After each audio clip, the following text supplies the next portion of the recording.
ó mà lágbára o ọ̀rọ̀ àwọn ọmọ National Union ní Lagos State mà dojú ẹ̀ wò nínú fọ́nrán yìí màmá òòṣà lóṣòdì wọ́n mà tún ti fohùn lẹ̀ fún àwọn ọmọ ẹgbẹ́ National Union pátápátá ní Lagos State o wọ́n ní tá a gan ló lè ṣe tí ó tẹ́ wọn lọ́rùn tí wọn ò ní complain pé gbogbo complain wọn látàyè gbogbo àwọn tó ti ṣe chairman ní Lagos State ṣáájú Oluomo pé the same complain náà ni wọ́n tún complain yìí lẹ́yìn ayé Oluomo pé kí wá lóde gan-an kódà nínú fọ́nrán yìí màmá òòṣà àwọn gba Tafa Sego nímọ̀ràn wọ́n ní kó rọra ṣe o kó má jẹ́ kí àwọn tó ń tì í kí wọ́n má ti kọlu Oluomo torí òun pẹ̀lú Oluomo wọn ò níjà ó lágbára o bẹ́ẹ̀ bá gbàgbé pé fáwọn fa àárín àwọn ọmọ National Union lórí ọ̀rọ̀ ipò state chairman láàrin MC Oluomo pẹ̀lú Tafa Sego ó ti di nǹkan rẹpẹtẹ ó ti di wàhálà gidigidi nínú ẹgbẹ́ náà ní Lagos State ṣùgbọ́n nínú fọ́nrán ìyá òòṣà wọ́n tún fohùn lẹ̀ gidi ni o fáwọn ọmọ ẹgbẹ́ National Union ní Lagos State kódà wọ́n ní tán bá ń pariwo wípé Oluomo ò ṣe dáa kò ṣe dáa wípé ṣe bí ilé méje ńláńláńlá ilé ọ̀tọ̀ọ̀tọ̀ méje òní Tafa Sego rí kọ́ láyé Oluomo gẹ́gẹ́ bí treasurer ọ̀rọ̀ yìí ó lẹ́tìkẹ́ gidi ni ẹ ti jẹ́ ká jìjọ wo fọ́nrán yìí ẹ̀yin èèyàn kéde máa fèrò tìyín sí comment ẹ káàbọ̀ sórí ìkànnì DIGINAIJA tẹlifíṣàn bẹ́yìn bá wá ṣe ń láǹfààní láti máa darapọ̀ mọ́ mi ẹ máa bá mi tẹ subscribe button tó wà ní abẹ́ fídíò yìí lórí Facebook ẹ máa follow DIGINAIJA online TV ẹ sì má gbàgbé láti máa bá mi like and share ẹ máa bá mi pín káàkiri ẹ já jìjọ wo fọ́nrán yìí kẹ́ máa fèrò yín sí comment. mo tún padà ẹ kúrò lẹ́hùn nínú ilé aláyọ̀ yìí mo tún kí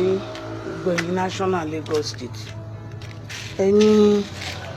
Oluomo ò ṣe dáadáa ṣé Tafa Sego tó jẹ tẹ́ṣọ́ra ṣé kò rí jẹ lára Oluomo ilé méje ló kọ́ ilé mélòó l'Oluomo kọ́ ńgbà tó wà ní kìíní ńgbà tó wà ní state chairman ilé mélòó l'Oluomo kọ́ Tafa Sego ilé méje ló kọ́ gbogbo nǹkan tẹ́ ń sọ yìí kò lè dùn mí o ẹ ti sọ fáwọn tó ṣíwájú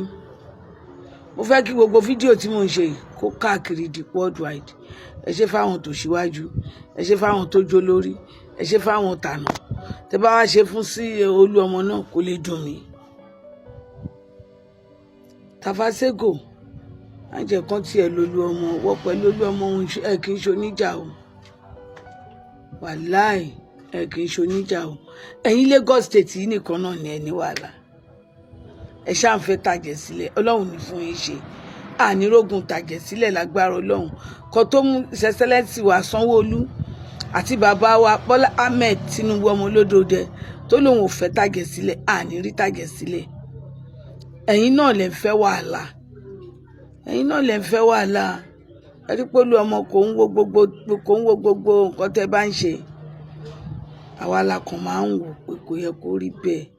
ẹjọ́ ń jẹ ẹjọ́ mu ni àtijọ́ bá ń bẹ jẹ́ kó bá yín parí ẹ̀ nà ṣẹ́ni tó ṣe kinní kan lọ́dún mẹ́rin ta ló lè sọ nínú pé òun ò ṣoríire ọdún mẹ́rin tó Oluomo ṣe ta ló lè sọ pé òun ò ṣoríire Tafa Sego ló máa sọ pé òun ò ṣoríire àbí gbogbo yín ìjà ló dé lórí ìdòwe ẹjọ́ ẹ má bínú má ṣe mọ̀rọ̀ yìí sọ nìkan ṣe bá mi gbà bẹ́ẹ̀ o mi ni mò ń sọ̀rọ̀ o yóò ṣàtúní o kò pé méjì worldwide ẹjọ́ ẹ má bínú bá ṣe sọ sí ẹ má bínú o ẹ jẹ́ kí gbogbo nǹkan tí mo ṣe pátápátá látàrọ ẹ jẹ́ kó dé worldwide ẹ jẹ́ kó káàkiri Tafa Sego wọ pẹ̀lú Oluomo ẹ̀ ń ṣoníjà o gbogbo yín pátá ẹ̀ kì í ṣoníjà o kì í ṣe pé bóyá kìíní mi àfẹ́ tàjẹ̀ sílẹ̀ lẹ́kọ̀ọ́ tí òkè ò bá tó ìsàlẹ̀ ò lè tó ẹ jẹ́ kó kè tó kí ìsàlẹ̀ tó kí gbogbo wa jẹun ayọ̀ kò sẹ́ni ọ̀kan tó fún mi lówó nínú yín rí o èmi kàn sọ tèmi ni o ẹ má bínú ìtì má fi ṣẹ̀yìn bẹ́ẹ̀ ẹ má bínú. ó ga o ọ̀rọ̀ lẹ́gbẹ́ òyì o ọ̀rọ̀ rèé látẹnu màmá òòṣà Òṣòdì ojú wo lẹ́yìn fi wò ìyàwó ló kọ sí yín ẹ máa bá wa jù sí kọ́mẹ̀ǹtì. Màmá Òòṣà gba Tafa Sego nímọ̀ràn wípé kó má jẹ́ kán gbé òun kọlu Oluomo